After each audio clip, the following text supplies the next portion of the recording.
The December wind cut through downtown Millerville, Tennessee, like a blade through worn fabric. Tom Miller pulled his coat tighter as he stood before the large window of Miller's Toy Haven, watching the sparse foot traffic on what should have been one of the busiest shopping days of the season. The faded 25 years serving Millerville banner above the door fluttered in the cold breeze, its edges frayed from years of weather and hope. Inside, Sarah Miller carefully arranged the remaining inventory, her movement deliberate, despite the weight of exhaustion in her shoulders. At 52, she had spent more than half her life in this store, watching children grow up, seeing their wonder transform into the practical concerns of adulthood, and now facing the reality that their small business might not survive another year. The Jameson account came through, Tom said as he entered, the bell above the door chiming with a sound that had once meant prosperity, but now felt more like a countdown. But it's not enough, Sarah, not nearly enough.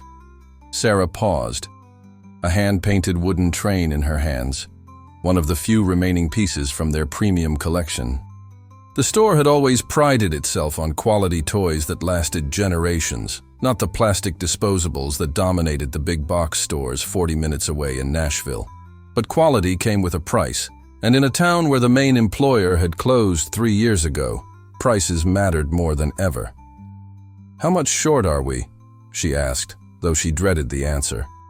Tom removed his glasses and cleaned them slowly, a habit Sarah had learned meant bad news. 15,000. The bank won't extend the loan again, and the landlord... He didn't finish the sentence. Both knew Mr. Patterson had been patient, but patience had its limits, especially when his own family struggled with rising costs. The afternoon sun slanted through the windows, illuminating dust motes that danced above rows of toys waiting for homes that might never come. Board games sat stacked beside puzzles that promised hours of family fun. Dolls with kind faces peered from shelves beside action figures frozen in heroic poses. Each item represented Tom and Sarah's careful curation, their belief that play could shape young minds and create lasting memories. "Remember when little Emma Patterson couldn't stop crying because she lost her stuffed elephant?" Sarah asked, settling into the chair behind the counter where she had spent countless hours wrapping gifts and offering advice to puzzled parents. Tom smiled, despite their circumstances. "You drove to 3 different suppliers until you found an exact match. Her grandmother still mentions it at church. That's what we do here," Sarah said, her voice carrying 25 years of conviction. "We don't just sell toys, we help create childhoods." The front door chimed again as Margaret Henderson entered, her cheeks flushed from the cold. At 68, she had been shopping at Miller's since her own children were small, and now brought her grandchildren for the same personal service and quality toys. "Good afternoon, Sarah, Tom," Margaret said, unwinding a well-worn scarf. "I'm looking for something special for my grandson Alex. He's 8 now, loves building things, but not the simple stuff. Something that will challenge him." Sarah's face brightened as she stood. This was her element, matching the perfect toy with the right child. "I have just the thing." Tom ordered this wonderful engineering set from a small company in Vermont. Real wood pieces, metal connectors, and the plans for 12 different projects that actually work. She led Margaret to a display case near the back, where premium educational toys resided behind glass. The engineering set was beautiful. Natural maple pieces precisely cut, brass fittings that would last decades, and instruction booklets printed on quality paper with detailed illustrations. "It's perfect," Margaret said, examining the set with appreciation. "How much?" $85, Sarah replied, watching Margaret's expression carefully. Margaret was quiet for a moment, clearly calculating. Well, it's more than I budgeted. The same type of thing at Walmart costs $20. "But it won't last the weekend," Tom interjected gently. "This will still be teaching his children someday." Margaret sighed, her love for her grandson warring with practical concerns. "I know you're right, but with Christmas coming and 4 grandchildren, I'm sorry. Maybe I'll come back if I can manage it." After Margaret left, the store felt emptier than before. This conversation had repeated dozens of times over the past months. Customers who valued quality but couldn't justify the cost. Parents who wanted the best for their children but faced their own financial pressures. "We could lower our prices," Sarah suggested, though she knew the futility. "To compete with mass production overseas? We'd lose money on every sale," Tom replied. "Besides, quality costs what it costs. We can't change that without changing what we are." The afternoon passed slowly. A young mother browsed the baby section, cooing over handcrafted rattles and educational mobiles, but left with only a picture book. Two teenagers wandered through looking for board games, excitement building as they discovered titles they had never seen, until they checked the prices and quietly slipped out. As closing time approached, Tom began his end-of-day ritual, straightening displays, adjusting price tags, and counting the register. The numbers told the same story they had for months. Not enough. Never enough. "Do you remember why we started this place?" Sarah asked, wrapping the wooden train carefully in tissue paper before placing it back on the shelf. Tom paused in his counting. "Your father's workshop. You said children deserve toys made with love, not manufactured with indifference." 25 years, Sarah murmured. "A quarter century of believing that what we do matters." "It does matter," Tom insisted, but his voice lacked its usual conviction. Outside, the early December darkness had settled over Millerville. Street lamps illuminated patches of the cracked sidewalk, where generations of children had skipped toward the toy store. Allowances clutched in small fists, dreams bigger than their budgets. The old courthouse clock chimed 6, its bronze tones echoing off empty storefronts that had once housed thriving businesses. Sarah locked the register with practiced efficiency, but her movements carried the weight of accumulated worry. 25 years of building relationships, of becoming part of families' traditions, of being the place parents brought their children to experience the magic of choosing the perfect toy. All of it threatened by numbers on spreadsheets and forces beyond their control. "One more month," she said as they prepared to leave. "Christmas will either save us or..." "Don't," Tom said softly. "We'll find a way. We always have." But as they turned off the lights and locked the door behind them, both knew that hope and history might not be enough this time. The streets stretched before them, empty and cold, while somewhere 40 minutes away, massive stores blazed with fluorescent light and moved inventory with corporate efficiency that small-town dreams couldn't match. Inside Miller's Toy Haven, hundreds of toys waited in the darkness, each one chosen with care, each one representing the belief that childhood deserved better than the cheapest option. Tomorrow would bring another day of trying, another day of hoping that enough people still valued what they offered to keep the dream alive for one more Christmas. The luxury tour bus rolled through the Tennessee countryside, its polished exterior reflecting the late afternoon sun as it navigated the winding roads between Nashville and Knoxville. Inside, Reba McEntire sat in her private cabin, reviewing notes for that evening's concert while the familiar landscape of her adopted home state passed by the tinted windows. "How much further to Knoxville, Jake?"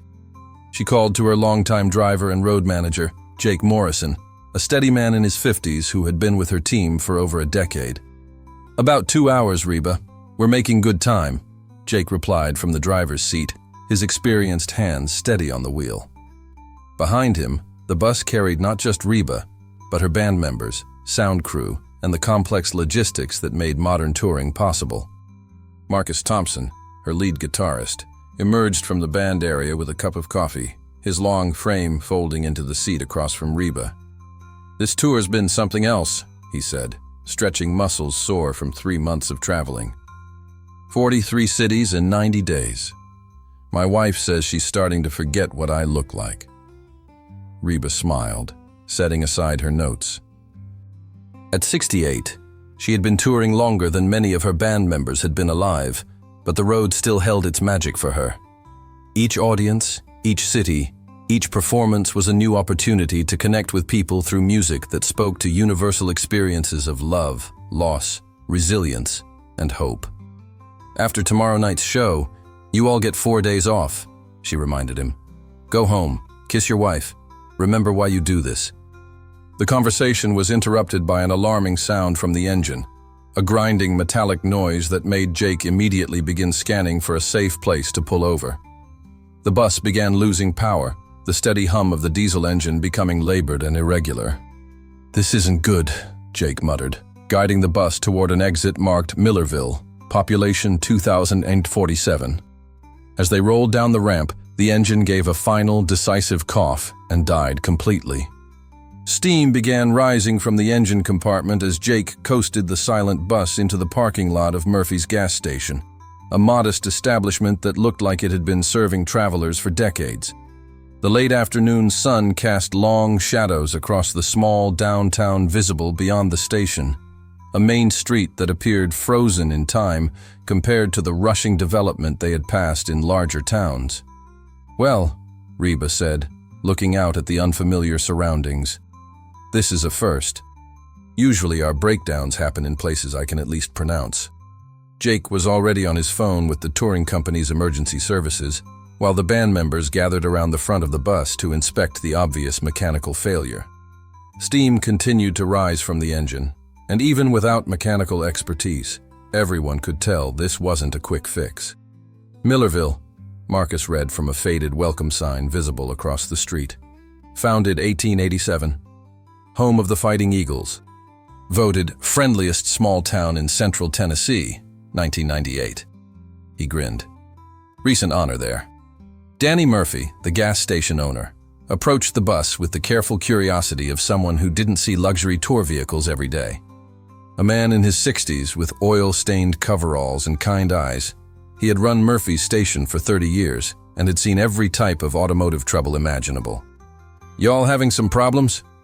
Danny asked Jake, who was explaining their situation to someone on the phone. "Engine overheated and seized, looks like," Jake replied, covering the phone briefly. "You know any mechanics around here who work on diesel engines?" Danny scratched his chin thoughtfully. "Pete Rodriguez, over at Rodriguez Auto, can handle just about anything, but he's in Nashville picking up parts. Won't be back until tomorrow morning. There's not much else around here for this kind of repair." Reba stepped off the bus, stretching legs cramped from hours of riding and taking her first real look at Millerville. The town spread before her like a Norman Rockwell painting. Tree-lined streets, modest homes with front porches, a town square anchored by an old courthouse with a clock tower that had probably been keeping time since before she was born. "How long until Pete can look at it?" she asked Danny, extending her hand with the natural warmth that had made her beloved by fans across the globe. "I'm Reba, by the way." Danny's eyes widened as recognition dawned. "Reba McEntire. Well, My wife Louise is never going to believe this. She's been to 6 of your concerts." He shook her hand with obvious delight. "Danny Murphy. And to answer your question, Pete could probably have you back on the road by late tomorrow afternoon, assuming he can get the parts." Jake finished his phone call with a grim expression.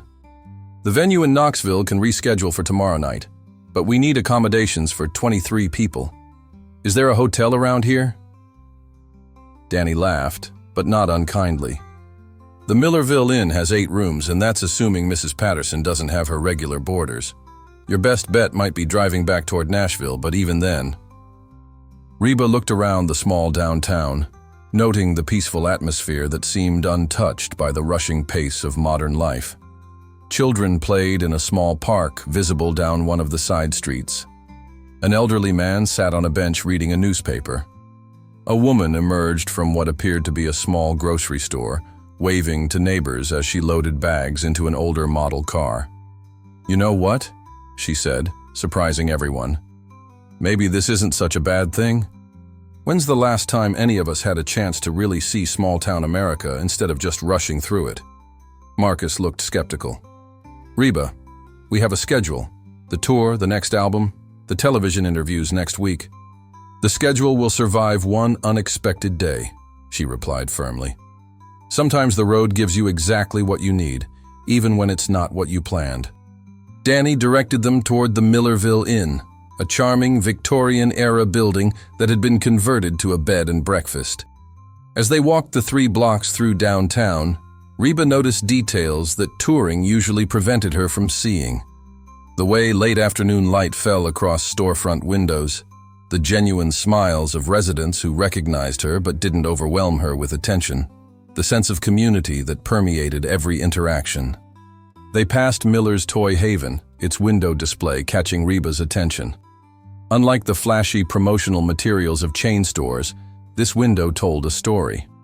A miniature Christmas village was arranged with careful attention to detail, each tiny building unique, each small figure positioned as if frozen in the middle of daily life. Model trains wound through the village on multiple levels, crossing bridges and disappearing into tunnels before emerging again among carefully crafted landscapes. "Now that's beautiful," she said, stopping to examine the display more closely. Through the window, she could see deeper into the store. Shelves lined with toys that looked substantial and well-made, not the plastic disposables that dominated most retail spaces. "Miller's has been here forever," Danny explained, having followed her gaze. "Tom and Sarah Miller run it. Nicest people you'd ever want to meet, though I hear they're having tough times like a lot of small businesses around here." Reba studied the store's facade, noting the hand-painted sign that showed its age but had been maintained with obvious care. A smaller sign in the window read, "Layaway Welcome, making Christmas dreams possible since 1998. There was something about the place that spoke to values she remembered from her own small-town Oklahoma childhood, when businesses were built on relationships rather than quarterly profit reports. "The Pattersons at the inn will take good care of you," Danny continued as they resumed walking. "Though I should warn you, Louise Patterson will probably want to talk your ear off. She's been following your career since the beginning." The Millerville Inn proved to be as charming as promised, with rooms that managed to be both historically authentic and comfortably modern. Louise Patterson, an energetic woman in her 70s, nearly fainted when she realized who needed accommodation for the night. "Reba McEntire, in my inn," she exclaimed, clutching her husband Earl's arm for support. "Earl, pinch me. This has to be a dream." As the evening settled over Millerville, Reba found herself on the inn's wraparound porch, enjoying the peaceful quiet that small towns offered. No traffic noise, no city lights to dim the stars, no sense of urgency driving everyone toward the next appointment. Her band members had scattered to explore the town or call their families, while Jake coordinated with Pete Rodriguez about tomorrow's repairs. "It's been a long time since I've just sat somewhere and watched a town settle down for the evening," she said to Marcus, who had joined her on the porch with his guitar. "Different from the tour bus, that's for sure," he agreed, strumming softly. "There's something peaceful about this place, like time moves differently here." Down the street, the lights in Miller's Toy Haven went out as Tom and Sarah Miller locked up for another day. Reba watched them walk slowly to an older sedan parked beside the building, their movements carrying the weight of people who had worked hard but weren't sure it was enough. "Danny mentioned they were having tough times," she said thoughtfully. "Most small businesses are, from what I understand," Marcus replied. "Hard to compete with the big chains, especially in small towns where every dollar counts." Reba nodded. But something about the toy store had captured her imagination. Maybe it was the care evident in their window display, or the old-fashioned values the store seemed to represent, or simply the unexpected pause in her usually hectic schedule that made her notice things she might otherwise pass by. "Sometimes," she said as the courthouse clock chimed 8, "the best things happen when you're not rushing towards somewhere else." Tomorrow would bring repairs and a return to the tour, but tonight, for the first time in months, Reba McEntire was exactly where an unexpected detour had placed her. In a small Tennessee town where time moved at the pace of human connection rather than commercial demand. Morning in Millerville arrived gently, with golden sunlight filtering through the lace curtains of the Millerville Inn. Reba woke to the sound of birds rather than the usual diesel rumble of the tour bus engine, and for a moment she couldn't remember where she was. The peaceful quiet was so different from her normal routine that it felt almost foreign. Louise Patterson had prepared a breakfast that would have impressed any five-star hotel. Fresh biscuits with honey from local beehives, eggs from chickens she knew by name, and coffee that had been brewed with the kind of care that only came from wanting to make guests feel genuinely welcome. rather than efficiently processed. Pete Rodriguez called, Jake informed Reba as she savored the remarkable breakfast. He needs until about 3 o'clock to get the parts and complete the repairs. Looks like we have most of the day to kill. Don't call it killing time, Reba replied, surprising him with her contentment. Call it living time. When's the last time any of us had a whole day with nowhere we had to be? After breakfast, Reba decided to explore Millerville properly. Her band members had chosen various activities. Marcus was visiting the local music store to see if they carried his brand of guitar strings. The sound crew was catching up on phone calls with their families, and Jake was supervising the bus repair. But Reba found herself drawn to walk the quiet streets and discover what made this small town tick. The morning air was crisp and clean, carrying scents of wood smoke from chimneys and the faint aroma of bread from Morrison's bakery. As she walked down Main Street, Reba noticed details that revealed the character of Millerville. Flower boxes maintained despite the December cold, sidewalks that had been swept clean, and storefront windows that displayed merchandise with personal pride rather than corporate uniformity. She paused again in front of Miller's Toy Haven, studying the window display in daylight. The miniature Christmas village was even more impressive than she had realized the evening before. Every tiny detail had been crafted with obvious love. Street lamps that actually glowed, miniature people engaged in daily activities, and a small train that wound through the entire display on a complex track system that must have taken hours to design and implement. The bell above the door chimed as she entered, and Sarah Miller looked up from arranging a display of educational puzzles. Recognition dawned slowly, followed by the kind of genuine surprise that couldn't be manufactured.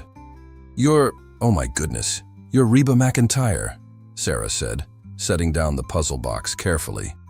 What in the world brings you to Millerville? Bus trouble, Reba replied with a smile. Sometimes the road decides where you need to stop. Tom Miller emerged from behind a tall shelf of board games, wiping his hands on a cloth. Louise Patterson called this morning to tell everyone in town, but I thought she was pulling our leg. You're really here. I'm really here, Reba confirmed, looking around the store with growing appreciation. And I have to say, this place is incredible. How long have you two been running it? 25 years this coming February, Sarah answered with obvious pride, mixed with current worry. We opened right after Tom got out of the army. Figured Millerville needed a place where children could find toys that would last more than a week. Reba moved through the store slowly, noting the careful organization and the obvious quality of the merchandise. Unlike the overwhelming sensory assault of big box toy departments, Miller's Toy Haven invited exploration and discovery.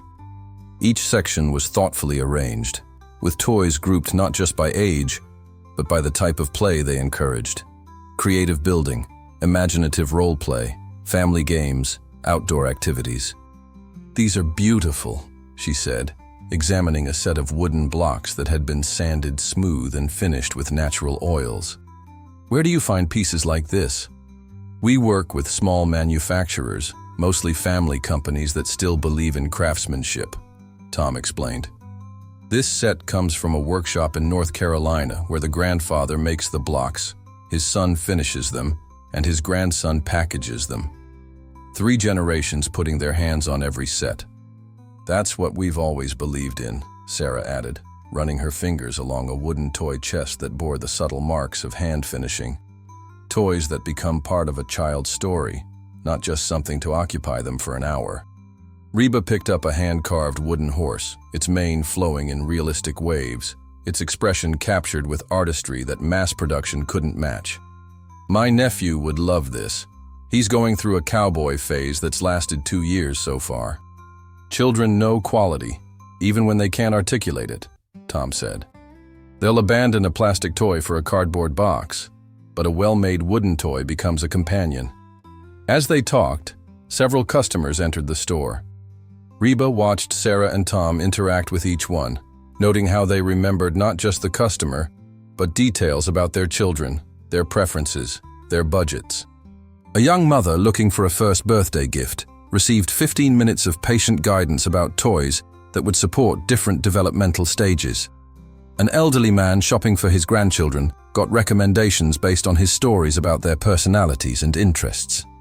"It's like you're not just selling toys," Reba observed, after the customers had made their selections and left with carefully wrapped packages.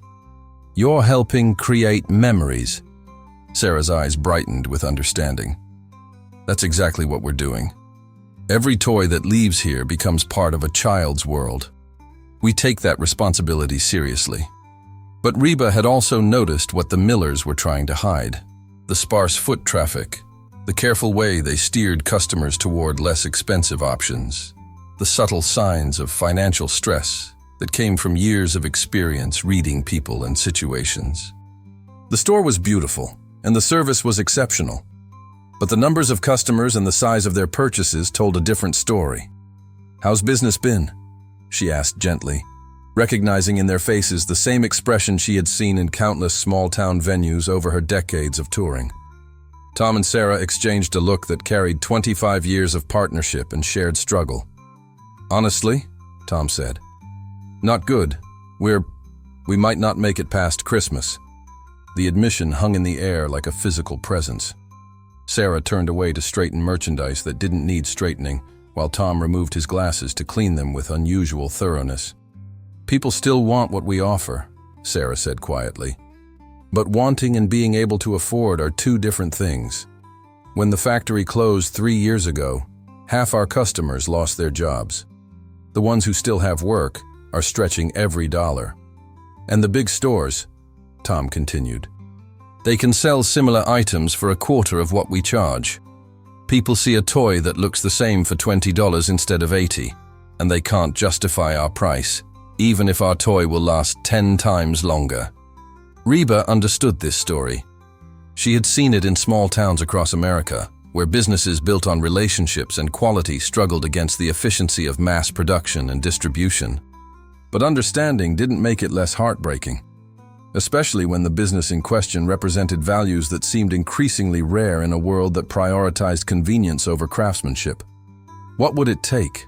she asked. "To get through Christmas and maybe turn things around?"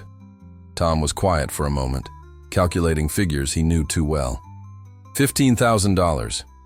That's what we need to cover the bank loan, pay the rent, and stock up for next year.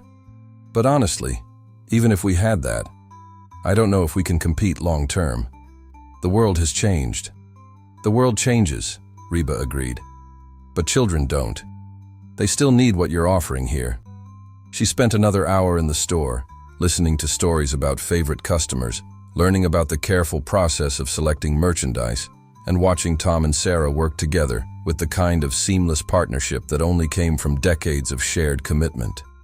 Every interaction revealed their deep knowledge of child development, their understanding of family dynamics, and their genuine care for the community they served. As she prepared to leave, a small group of children pressed their faces against the front window, breath fogging the glass as they gazed at the toys displayed inside. Their expressions showed the universal wonder that transcended economic circumstances. Pure longing mixed with imagination. The look of young minds already creating stories around the toys they saw. "They do that every day after school," Sarah said softly, watching the children. "We always wave, and they wave back. Sometimes their parents bring them in just to look around, even when they can't buy anything. We never mind. Wonder doesn't cost anything." Walking back toward the inn, Reba carried with her more than just the memory of a well-run toy store. She had glimpsed something increasingly rare, a business built on principles rather than profit margins, on relationships rather than transactions, on the belief that some things mattered more than their immediate monetary value. The question forming in her mind wasn't whether she could help, but how to do it in a way that honored the dignity and values that made Miller's Toy Haven special in the first place. Sometimes, she reflected, the road didn't just bring you to where you needed to be. It showed you exactly what needed to be done. By early afternoon, Pete Rodriguez had the tour bus purring like new, its engine troubles resolved with the efficiency that came from 3 decades of mechanical experience. Jake Morrison stood beside the repaired vehicle, checking items off his maintenance list, while the band members loaded their gear back aboard.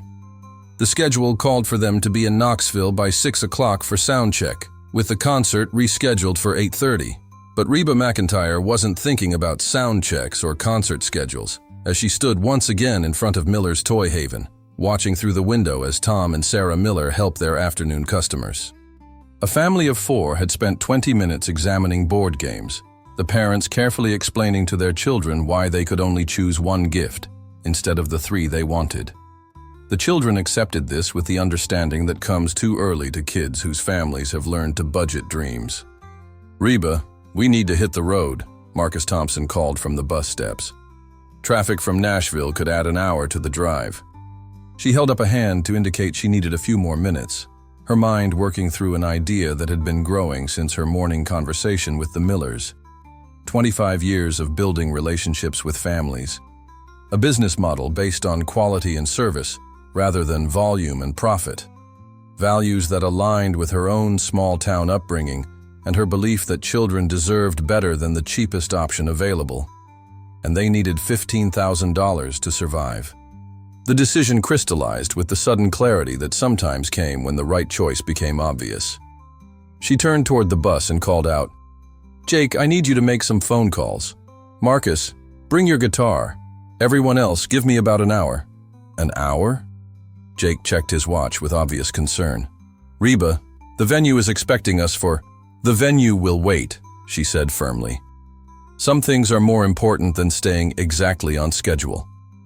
She pushed open the door to Miller's Toy Haven, the familiar chime announcing her return. Tom looked up from the cash register where he was completing the family's transaction, surprise evident on his face. "Back so soon?" Sarah asked, emerging from behind the counter where she had been gift-wrapping the family's board game selection. "I have a question," Reba said, waiting until the family had left with their carefully packaged purchases. "If someone wanted to buy every toy in this store, every single item, what would that cost?"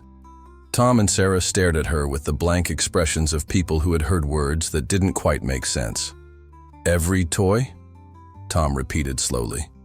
"Everything," Reba confirmed. "Every item you have in stock. Toys, games, puzzles, everything that's for sale." Sarah sat down heavily in the chair behind the counter, while Tom removed his glasses to clean them with the thorough attention he gave to shocking news. That would be... He moved toward a computer terminal that looked like it might have been cutting-edge technology 15 years ago. "I'd have to run inventory reports, but roughly, maybe $65,000, $70,000 retail." "Wholesale cost?" Reba asked. "About $40,000, Sarah said faintly. "But why would anyone want to buy every toy we have?" Reba smiled, the kind of smile that had won over audiences for decades, but had never felt more genuine than it did at this moment. "Because I want to give them away, every single one, to every child in Millerville who might not otherwise have a Christmas present this year." The silence that followed was filled with the soft background sounds of the store, the subtle creaking of wooden shelves, the distant hum of the heating system, the muffled sounds of traffic from Main Street. Tom stared at the computer screen as if the numbers might change if he looked at them differently. Sarah gripped the arms of her chair like someone trying to steady herself in an earthquake. "You want to buy our entire inventory," Tom said slowly, "to give away as Christmas presents." "To children whose families are struggling," Reba clarified. "Families who've been affected by the factory closing, parents who are working multiple jobs just to keep food on the table, kids who understand too much about budgets and not enough about being kids." "But that's..." Sarah tried to calculate the implications. "That's hundreds of presents. Maybe 1,000 individual items." "Then it sounds like we'll have a busy afternoon," Reba replied. "Jake," she called toward the door. "I need you to call the local radio station, the newspaper, anyone who can help us spread the word, and get the band in here. We're going to need all hands for this." Within 30 minutes, word had spread through Millerville with the speed that only small towns could achieve. Louise Patterson from the inn called her sister, who called her neighbor, who stopped 3 people on the street to share the incredible news. The radio station interrupted regular programming to announce that Reba McEntire was at Miller's Toy Haven. purchasing every toy in the store to give away to local children. By 4 o'clock, a line had formed outside the store that stretched halfway down Main Street. Families who had resigned themselves to a lean Christmas stood with quiet dignity. Parents who had worked multiple jobs to make ends meet, waiting patiently with children who had learned not to ask for too much. Danny Murphy from the gas station arrived with his wife Louise and their 2 grandchildren, who were visiting for the holidays.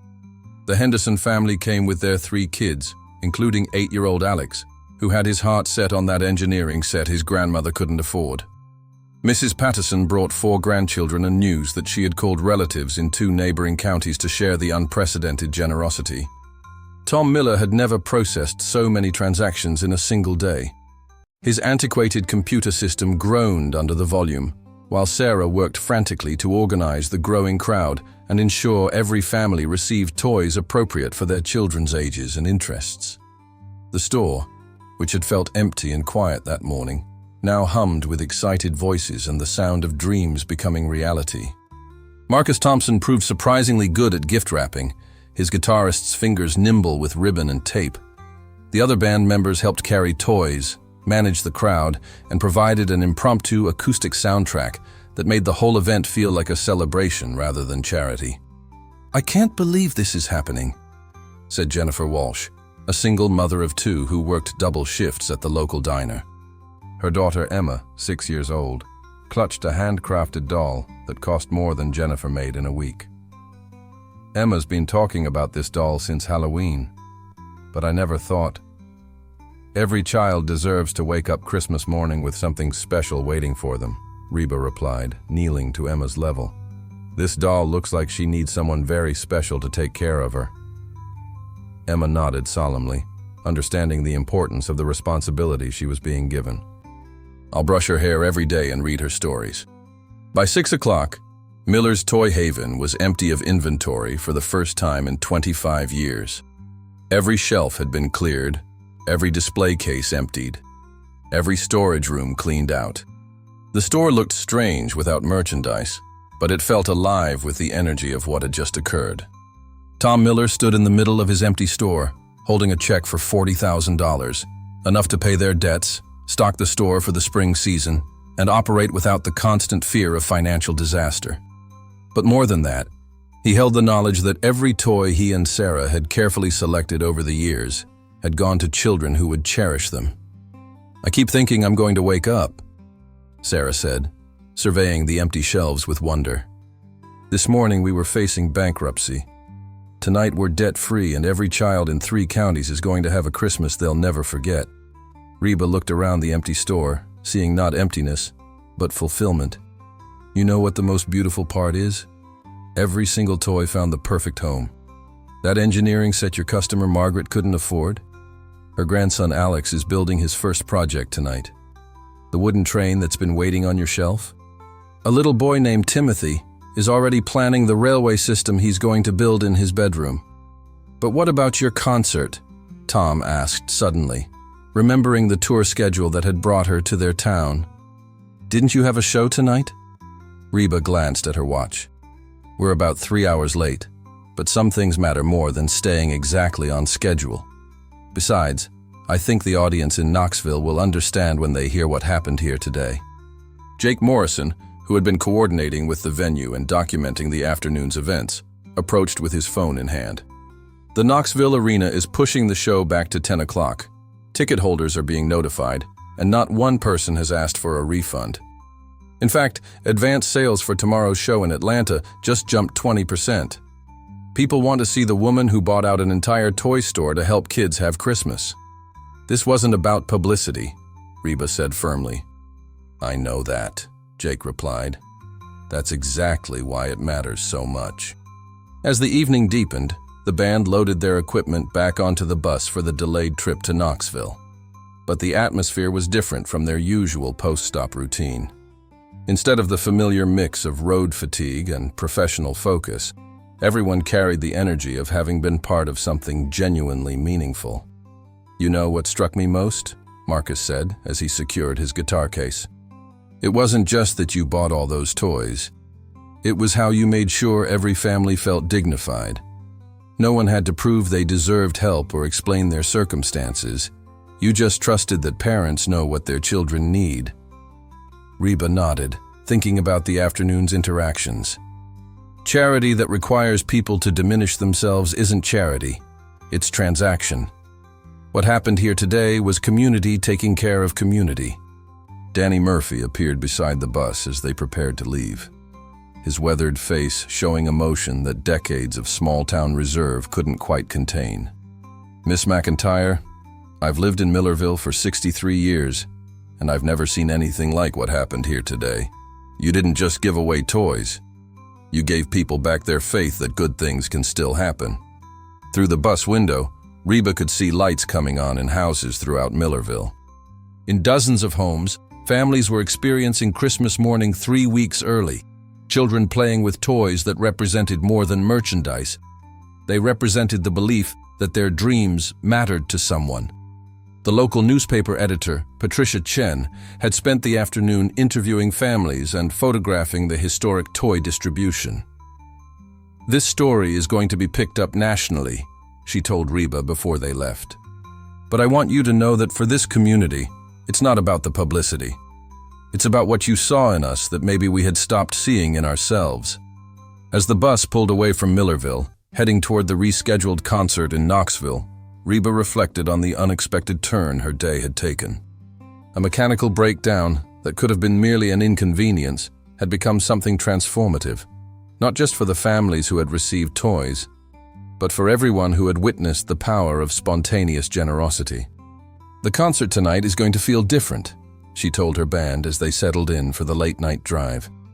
"Every song we sing will carry a little bit of what happened in that toy store today." Behind them, Millerville settled into evening routines that would be different from any other night in the town's 138-year history. Children fell asleep clutching new toys, parents sat in quiet amazement at the day's events, and Tom and Sarah Miller walked through their empty store one more time, seeing in its vacant shelves not loss, but the fulfillment of their deepest purpose. The bus rolled through the Tennessee night, carrying musicians who had become part of a story that would outlive any concert they might perform. Sometimes, Reba thought as she watched the darkness flow past the windows, the most important performances happened off-stage in the quiet moments when people chose to see possibility instead of problems, abundance instead of scarcity. Tomorrow would bring new cities, new audiences, and the familiar rhythm of tour life. But tonight, they carried with them the knowledge that a single day's worth of paying attention to what mattered could create ripples that would spread far beyond anything they could measure or predict. 3 weeks after the toy store miracle, Millerville had settled into a new rhythm that nobody could have predicted. The story of Reba McEntire's spontaneous generosity had indeed spread nationally, just as Patricia Chen had anticipated, but the real transformation was happening in ways that no news story could fully capture. Miller's Toy Haven reopened 5 days before Christmas with fresh inventory and something more valuable than merchandise: renewed purpose. The empty shelves had been restocked, but more importantly, the community had rediscovered what they valued most about their small town. The store that had been on the verge of closing now had customers driving from 3 counties away, drawn by the story, but staying because of the quality and service that had made Tom and Sarah Miller's business special for 25 years. "We've had more customers this week than in the previous 3 months combined," Sarah told the reporter from the Nashville television station who had come to do a follow-up story. "But it's not just about the sales. People are talking to each other differently, treating each other differently. It's like we remembered something about ourselves that we had forgotten." The changes rippled through the community in unexpected ways. Morrison's Bakery found itself busier than ever as visitors to the famous toy store stopped in for coffee and conversation. Murphy's gas station became an unofficial information center for travelers wanting to know more about the town, where a country music star had performed a modern Christmas miracle. The Millerville Inn was booked through Valentine's Day, with couples who wanted to experience the kind of community that still existed in places like this. But the most significant change was harder to quantify. Children who had received toys from Reba's gift were playing differently, sharing more freely, and talking about what it meant to help others. Parents who had experienced unexpected generosity were finding ways to pass it forward, creating a network of small kindnesses that strengthened the entire community. 8-year-old Alex Henderson had become something of a local celebrity since the engineering set story made national news. The complex construction project he had built with his new toy was displayed in the front window of Miller's Toy Haven, inspiring other children and demonstrating the kind of learning that quality toys could encourage. Alex has been teaching other kids how to use the engineering principles he's learned, his grandmother Margaret explained to visitors who stopped by to see the famous construction. Yesterday, he spent 2 hours showing the Patterson twins how gears work. That toy hasn't just entertained one child, it's educated half a dozen.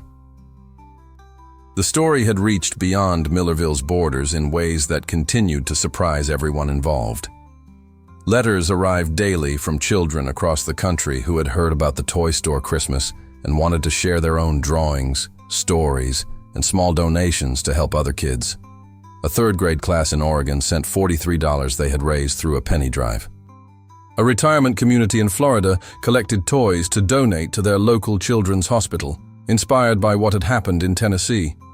Tom Miller found himself fielding calls from toy manufacturers who had heard about his business and wanted to work with a store that clearly understood the value of quality products. Companies that we could never afford to work with before are offering us wholesale pricing because they want to be part of what happened here, he explained to Sarah as they processed their largest inventory order in years. But the most meaningful contact came from other small business owners facing similar challenges. A family-owned bookstore in Montana, a craft shop in Maine, a music store in New Mexico, all reaching out to share their struggles and find encouragement in the Miller story of survival and renewal. Sarah had started keeping a scrapbook of these connections, documenting how one afternoon's generosity had created a network of mutual support among businesses that believed in serving their communities rather than just extracting profit from them. We're not alone, she realized. There are people all over the country trying to do what we're doing, and now we know how to find each other. The Knoxville concert that had been delayed by 3 hours became legendary in its own right. Reba had opened the show by telling the story of Millerville and Miller's Toy Haven, explaining to 12,000 people why some things mattered more than staying exactly on schedule. The standing ovation lasted 8 minutes, and the video of her explanation went viral on social media, generating millions of views and thousands of comments from people sharing their own stories of unexpected kindness. Every song we performed that night felt different, Marcus Thompson recalled weeks later. We weren't just entertaining people. We were celebrating something that had happened to all of us, something that reminded everyone in that arena why music and community and caring about each other still mattered. The tour continued, but with an added dimension. At every venue, Reba took time to highlight local businesses that embodied the same values she had found at Miller's Toy Haven, a family restaurant in Georgia that had been serving the same community for 40 years. A hardware store in South Carolina where 3 generations worked side by side. A used bookstore in North Carolina that hosted reading groups for children whose families couldn't afford new books. I started seeing these places everywhere, she explained to a reporter in Atlanta. They were always there, but I had been moving too fast to notice. Slowing down for one day in Millerville taught me to look for the heart of every community we visit. The ripple effect reached other celebrities as well. Social media filled with stories of actors, musicians, and athletes quietly supporting small businesses in their hometowns or tour stops. The phrase, "pulling a Reba," entered popular usage to describe acts of spontaneous generosity that prioritized community over convenience. But in Millerville itself, the focus remained on the practical work of building on what had been started. The town council, inspired by the national attention and renewed community spirit, launched initiatives to support other local businesses. A Shop Local First campaign reminded residents to consider community-owned stores before driving to larger cities. A small business mentorship program connected established owners with newcomers who wanted to open shops that served community needs. Danny Murphy, whose gas station had become an unofficial welcome center for visitors, partnered with the Millers and other business owners to create a walking tour map that highlighted Millerville's unique character. "People come looking for the toy store where the miracle happened," he explained, "but they leave understanding that the real miracle was the community that made it possible." The Christmas season that had begun with the possibility of Miller's Toy Haven closing became the most profitable in the store's 25-year history.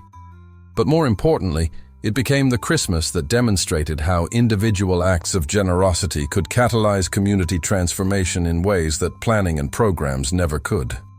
On Christmas morning, Tom and Sarah Miller walked through their town, noting lights in windows of families they had served for decades, remembering children who had grown up shopping in their store, and marveling at how a single day's events had changed not just their business, but their understanding of what business could be. 25 years, Tom said as they paused in front of their store, its window now displaying thank you letters from children across the country, alongside toys that represented the continuation of their dream. "And this feels like just the beginning," Sarah replied, watching early morning Christmas light illuminate the street where they had built their life's work.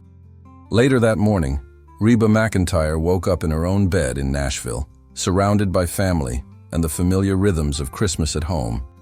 But her thoughts turned to Millerville, to the family's opening presents that represented more than toys, to a community that had rediscovered its own capacity for caring. The bus breakdown that had seemed like an inconvenience 3 weeks earlier had become the catalyst for something that would ripple outward for years to come. Children who had received toys would remember not just the gifts, but the feeling of being seen and valued by someone who didn't know them but cared enough to act. Parents would carry forward the lesson that communities could still take care of their own. Business owners would remember that success could be measured in more than profit margins. And in Miller's Toy Haven, Tom and Sarah Miller would continue their work with renewed understanding that what they offered their community, quality, care, and the belief that children deserved the best, was not just valuable, but essential, especially in a world that seemed increasingly focused on efficiency over humanity. The story that had begun with a broken-down bus and an empty toy store had become something larger, a reminder that individual generosity could transform communities, that small businesses mattered more than their size might suggest, and that sometimes the most important destinations were the ones you never planned to visit. In the end, everyone involved, from the country music star to the small-town business owners to the families who had experienced unexpected Christmas magic, understood that they had been part of something that would outlive any news cycle or social media trend. They had witnessed and participated in the kind of human connection that made communities more than just collections of individual interests. And every Christmas thereafter, when children in Millerville and beyond unwrapped presents and played with toys that brought joy and learning into their lives, they would be continuing the story that began when Reba McEntire decided that some things mattered more than staying exactly on schedule. The ripples continued to spread, carrying with them the simple but powerful message that generosity multiplies, that communities can still care for their own, and that sometimes the most ordinary places become the settings for the most extraordinary demonstrations of human kindness.